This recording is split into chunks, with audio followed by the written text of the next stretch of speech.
దత్తాత్రేయ గారు మీ దగ్గర నుంచే మొదలు పెడతాను. ఒకవైపు అంటే స్పెషల్ ఇన్వెస్టిగేషన్ టీం విచారణ ఓవైపు కొనసాగుతోంది. ఈ క్రమంలో చాలా అంశాలను డైవర్ట్ చేసేందుకే ఇక్కడ విచారణలు అనేవి ముందేసుకున్నారు, సిట్ విచారణ చేపిస్తున్నారు అన్నటువంటి విధంగా ఫోన్ ట్యాపింగ్ వ్యవహారానికి సంబంధించి ముందుకు తీసుకొచ్చారు అన్నటువంటిది అటు బీఆర్ఎస్ నేతలు చేస్తున్నటువంటి ఇది.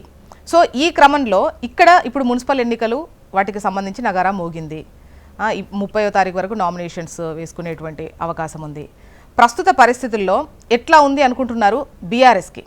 ఇటు విచారణ అంటే ఇక్కడ జరుగుతున్నటువంటి అంశాలను తిప్పికొట్టడానిక, లేదంటే మీ విమర్శలను వాళ్ళు తిప్పికొట్టడానిక ఈ విచారణలు ముందేసుకుని ఇవన్నీ పక్కన పెడితే ప్రస్తుతం బీఆర్ఎస్ అనుకుంటున్నారు మున్సిపాలిటీస్ లో? గుడ్ మార్నింగ్ జోష్నా మేడం, మీకు ప్యానెల్లో ఉన్నటువంటి మిత్రులు మానవతరావుకి, శంకరోళ్ళ రవికుమార్ కి, అలాగే హెచ్ఎంటీవీ ప్రేక్షకులకు శుభోదయం. ఇప్పుడు ఏదైతే తెలంగాణ రాష్ట్రంలో ఒక రాజకీయ కక్షల వేదికగా తెలంగాణ రాష్ట్రం మారింది, డైవర్ట్ పాలిటిక్స్ కు వేదిక అయింది. ఆడలేక మధ్యలన్నట్టుగా ఇచ్చిన హామీలు నెరవేర్చలేక అడుగుతుంటే, ప్రశ్నించే గొంతుల పైన సిట్టు పేరు మీద, విచారణ పేరు మీద కాలయాపన చేసేటువంటి సమయం గడుస్తూ ఉంది తెలంగాణ రాష్ట్రంలో. తతంగం జరుగుతూ ఉంది.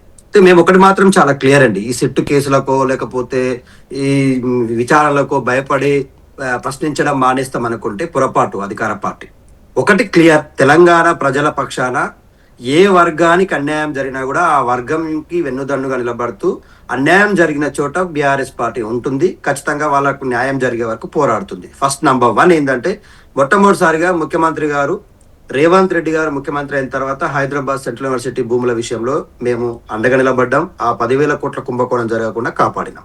హైదరాబాద్ సెంట్రల్ యూనివర్సిటీ భూముల్ని కాపాడినాం. అట్లాగే లగ్చర్ల విషయంలో కాపాడినాం. అట్లాగే ఇప్పుడు మను విషయంలో కూడా పోరాటం చేస్తా ఉన్నాం. మౌలానా ఆజాద్ నేషనల్ ఉర్దూ యూనివర్సిటీ భూముల 50 ఎకరాల విషయంలో మేము పోరాడుతా ఉన్నాం. హైడ్రా పేరు మీద కూడా పేద వర్గాల పక్షాన్ని నిలబడ్డాం. ఆ హైడ్రా చేస్తున్నటువంటి అరాచకాలను కూడా అడ్డుకునేటువంటి ప్రయత్నం చేసినాం. సో నేడు సింగరేణి విషయంలో కూడా మేము పూర్తి స్థాయిలో లోతైనటువంటి అధ్యయనం చేసి, ఏ కాంగ్రెస్ పార్టీ ఏ ఆలోచనతో ఇవాళ పాత టెండర్లను రద్దు చేసి కొత్త టెండర్లను ఇచ్చుకున్నది, ఆ టెండర్ల వెనుకాల ఉన్నటువంటి అవినీతి భాగోతం ఏంది, అక్రమాలు ఏం జరిగినాయి అనేటువంటిది కుండబద్దలు కొట్టినట్టుగా బట్టబయలు చేసినాం. ఈ బట్టబయలు చేసిన వ్యవహారం తర్వాత వరుసగా మా నాయకులకు, ముఖ్యమంత్రి గారేమో విదేశీ పర్యటనలో ఉంటారు, తీర్థయాత్రలు, లేకపోతే ఇప్పుడు స్టూడెంట్ ఆయన నేర్చుకునేటువంటి ప్రయత్నం విదేశాల్లో తిరుగుతూ ఉంటాడు. దావోసుకు పోయి మేము పెట్టుబడులు తీసుకొస్తామని చెప్పేసి తెచ్చిన పెట్టుబడులు అన్ని పాత పెట్టుబడుల వ్యవహారాలు. విదేశాలకు వెళ్ళడం అంటే పెట్టుబడుల కోసం వెళ్ళడం, వీటన్నిటికి వెళ్ళడం, ఇప్పుడు స్టూడెంట్ అయి నేర్చుకోవడం అంటే గతంలో మీ వాళ్ళు కూడా తిరిగారు కదా. మేమేమంటా ఉన్నాం మేడం, మేము ఏదైనా వెళ్ళాము అంటే ఖచ్చితంగా తీసుకొచ్చిన వాటికి స్పష్టంగా చెప్పినాం. ముఖ్యమంత్రి గారు గత సంవత్సరం తీసుకొచ్చినాడు. మొదటి సంవత్సరం 48,000 కోట్లు అన్నాడు. రెండో సంవత్సరం 1,78,000 కోట్ల పెట్టుబడులు వస్తున్నాయి అన్నాడు. ఇప్పుడేమో 23,000 కోట్లకు పడిపోయింది. అంటే ఆయన గ్రాఫ్ ఎట్లా పడిపోతుందో చూడండి అని చెప్తా ఉన్నా నేను. ఎవరైనా ప్రగతి రథాన్ని ముందుకు తీసుకెళ్లాలి కానీ పక్కన పడికేసినట్టుగా తగ్గించడం ఏంటంటే, నిధులు పెట్టుబడులు రావడం తగ్గడం ఏంటి అంటే, మీ నాయకత్వం మీద కానీ మీ పరిపాలన మీద కానీ నమ్మకం లేక ఎవడు పెట్టుబడి పెట్టే నాయకుడు దిక్కులేడు. ఒకటి సరే, దాన్ని పక్కన పెడదాం. ఇప్పుడు నేనేమంటా ఉన్నానంటే, ఇవాళ తెలంగాణ రాష్ట్రంలో కక్ష సాధింపులు, రాజకీయ వేధింపులకు వేదిక అయింది తెలంగాణ అంటా ఉన్నాము. వీటికి భయపడే ప్రసక్తే లేదు జోష్నా గారు. మేము ఒక్కటి చాలా క్లియర్, ఇప్పుడు జరగబోతున్నటువంటి మున్సిపల్ ఎన్నికల విషయానికి వచ్చినా, లేకపోతే భవిష్యత్తులో ఇంకా వచ్చే ఏ ఎన్నికలైనా కూడా తెలంగాణ ప్రజలకు తెట్టతెల్లం అయిపోయింది. ఎవరి వల్ల తెలంగాణ ప్రజలకు న్యాయం జరిగింది, ఎవరి వల్ల సంక్షేమ పథకాలు తమ ఇంటికి చేరినాయి, ఎవరి వల్ల తెలంగాణ బాగుపడ్డది, ఎవరి వల్ల తెలంగాణ ఇంత అభివృద్ధి చెందింది అనేటువంటిది తెలంగాణ ప్రతి ఇంటిని తట్టి లేపితే ఆ ఇంటింటికి కూడా తెలుసు. మా ఇంటికి ఏదో ఒక సంక్షేమ పథకం వచ్చింది, మా ఇంట్లో ఆడపిల్ల ఉంటే కళ్యాణ లక్ష్మి వచ్చింది, మా ఇంట్లో వృద్ధులు ఉంటే పెన్షన్లు వచ్చినాయి, మా ఇంట్లో వికలాంగులు ఉంటే పెన్షన్లు వచ్చినాయి, మాకు ఇల్లు లేకపోతే ఇల్లు ఇచ్చిండ్రు. సో ఇట్లా ఏదో ఒక రూపంలో చిన్న పిల్లగాడు స్కూల్కి పోతుంటే 1,20,000 రూపాయలు ఖర్చు పెట్టి వాని రెసిడెన్షియల్ స్కూల్లో చదివిచ్చిర్రు. సో గత ప్రభుత్వం పైన అప్పుడు జరిగినవి, అప్పుడు ఇచ్చినవి దృష్టిలో పెట్టుకొని ఇప్పుడు మీ వైపు ఉంటారు అని అంటారు. ఇప్పుడు అధికారంలో ఉంది ప్రభుత్వము, సో కాంగ్రెస్ వైపు ఉండరు అనేది మీ ఒపీనియనా?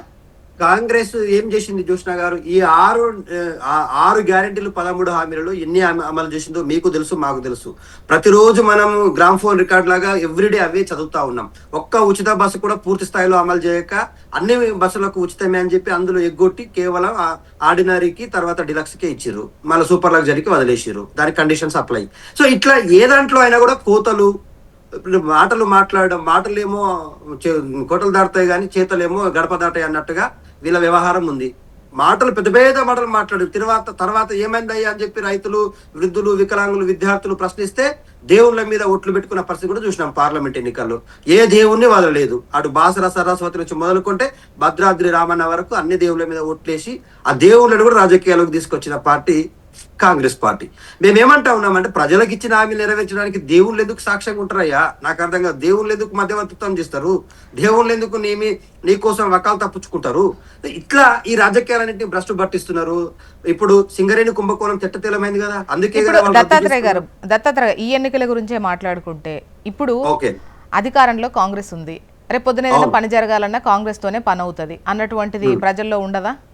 ఒకటే అండి, నేనేమంటా ఉన్నానంటే మేము ఒక మోడల్ మున్సిపాలిటీ లాగా తీర్చిదిద్దినాం. తెలంగాణ రాష్ట్రంలో కేసీఆర్ గారి నాయకత్వంలో 116 ప్లస్ 7 కలుపుకుంటే మొత్తం ఓవరాల్ గా 120 చేంజెస్ ఉన్నటువంటి ఉన్నాయి.